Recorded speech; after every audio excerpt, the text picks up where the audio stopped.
and Thank you who's a for that. pediatrician. Right, thank you. So as a pediatrician, I really welcome these regulations to decrease carbon pollution, toxins such as mercury, coal ash, and wastewater pollution. Children are some of the most vulnerable population to the effects of pollution, as well as the elderly. Children, because of their small size, the impact is greater. They also tend to spend more time outside and have the effects of pollution more significantly. And the elderly, because of underlying medical issues, are really more at risk of some of these pollutants.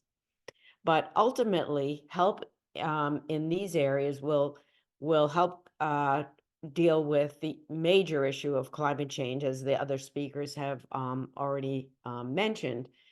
And in Arizona, we are at high risk of the heat effects. And just as an example, in Maricopa County over this past year, 645 people's deaths were attributed to the heat. Now, this has been a 700% increase over the past 10 years.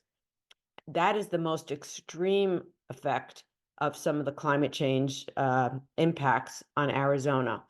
But just generally speaking, climate change affects the health of the population, as I mentioned, children and the elderly, in terms of respiratory diseases.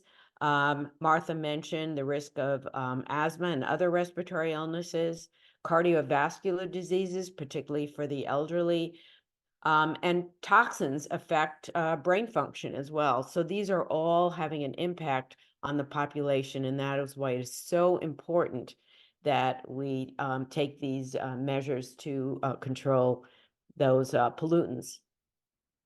Now, as it's become clearer and clearer of the science of pollution and climate change, many healthcare organizations have joined the fight in improving our environment. Physicians for Social Responsibility has been a leader in this for many, many years.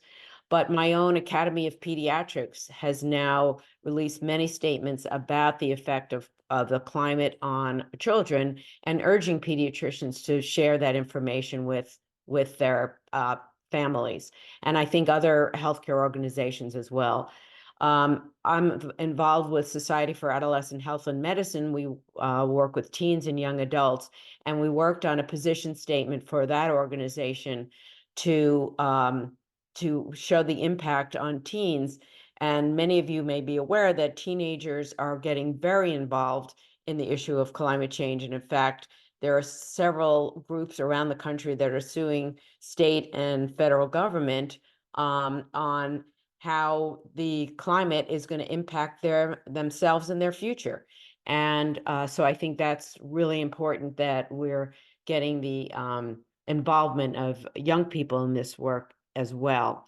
The COP28 had a whole section on the health effects of climate change for the first time.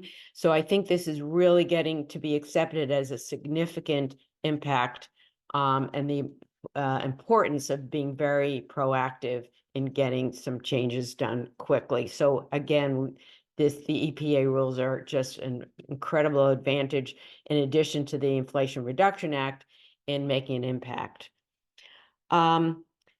So now I would urge other health professionals to join some of these groups, Physicians for Social Responsibility. There's also another Arizona group called Arizona Health Professionals for Climate Action.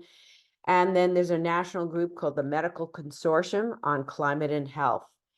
And all those organizations are very actively involved. That last one is a consortium of, I think, over 50 medical organizations to work on this issue.